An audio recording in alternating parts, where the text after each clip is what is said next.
Hi, grade 12s.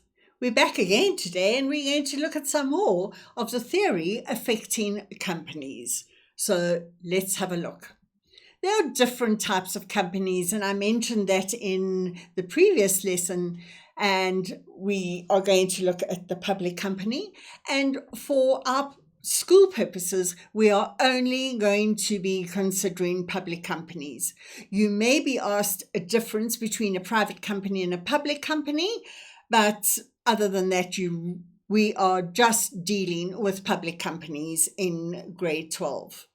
So a public company is a company where anybody from the general public can buy shares in a company on the Johannesburg Securities Exchange, as I mentioned in the previous lesson. We then have private companies. So in the case of a private company, you can only have up to 50 shareholders, and it is by invitation. So you can't decide, I'd like to be a shareholder in this company and apply to become a shareholder. It is only by invitation that you can become a shareholder in a private company. And then we also have state-owned companies, for example, our municipalities. But as I said earlier, for school purposes, we are only going to be looking at public companies. So let's move on. All companies have to have a memorandum of incorporation, or abbreviated to MOI. Please know that abbreviation. So a MOI is a document which sets out the rights and duties and responsibilities of the shareholders, directors, and directors are simply the people who manage the company, and other people involved in the running of a company. So the MOI will set out, in essence, the rules and regulations of what a company will do, may not do. Previously, companies had to be registered with the Registrar of Companies before they could start operating. That has since changed, and companies now have to be registered with CIPRO. Now, CIPRO stands for Companies and Intellectual Properties Commission. Again, a company can't start operating until it has been registered by CIPRO. So CIPRO just makes sure that all the legal aspects of registering a company have been done. We're now going to look at the board of directors. So the board of directors are shareholders who are elected to run the company, act on behalf of the shareholders. They are the body that make decisions for the company. The board of directors in a public company must consist of at least 3 directors.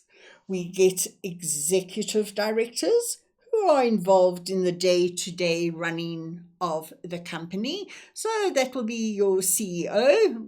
I presume you all know what a CEO is, but for those of you who don't, it's Chief Executive Officer.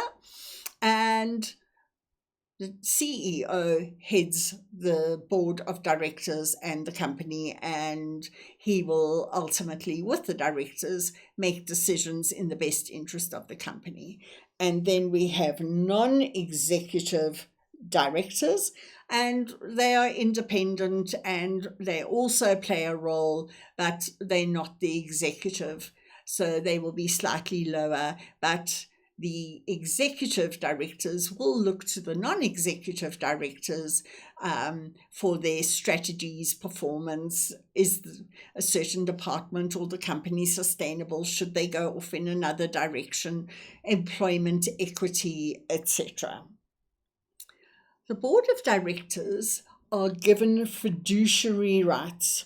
I want you to take note of this word fiduciary. Fiduciary simply means being responsible for the property or the powers entrusted to directors. So you can't just act nilly-willy. You have a responsibility, and that responsibility is known as your fiduciary right to the company. Directors should ensure that the company complies with all the laws and regulations as set out in the Companies Act. Board of Directors have full control of the company, and they should adhere to the King Code. Now, Mervyn King is a South African who wrote a set of rules of how companies should operate and perform, and it has been accepted internationally, and at the moment they are on King Code version 5. This is a rather interesting topic for you to Google. It will just give you some insight as to how companies should be run. And very often in your final exam, there will be a question asking you about one of the King Code items or principles. So when you feel like being on your computer or your phone and mom and dad are saying, get off that, do some work, you can say, I am researching the King Code. We said earlier that companies have to appoint independent auditors. Now remember, independent auditors are external auditors. They are not employed by the company, and they come in and check on the financials. So it is invariably the audit committee that will appoint the auditors.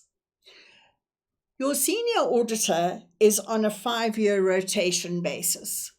So every 5 years, the auditors have to change.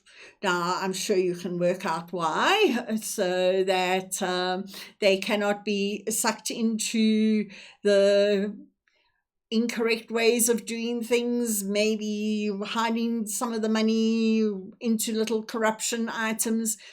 And so that is why every 5 years, the auditors have to rotate. So what do the auditors do?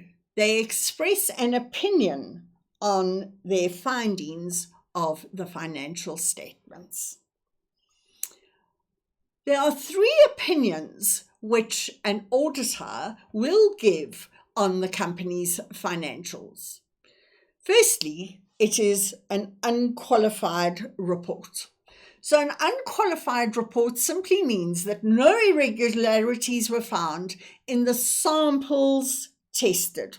I'm going to come to samples just now, but samples simply means they cannot test everything that is in all the journals, ledgers, etc., etc.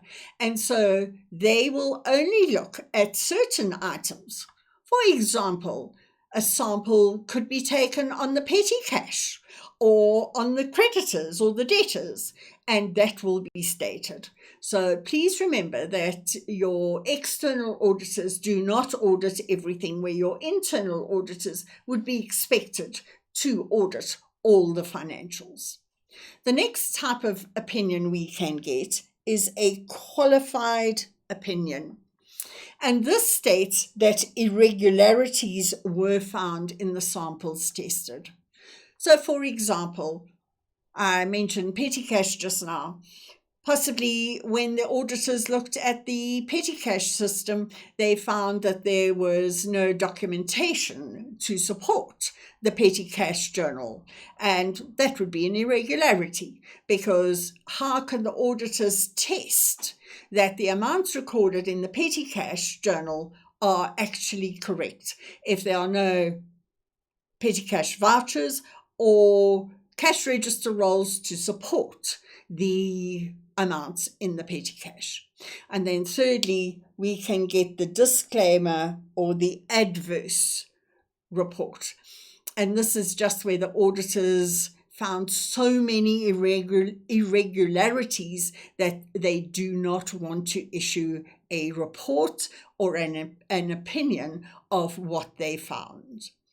Again, These are 3 frequently asked questions. You could either be given a scenario and asked what type of opinion would have been given, or they could ask you to name the 3. They could ask you to name the differences between the 3.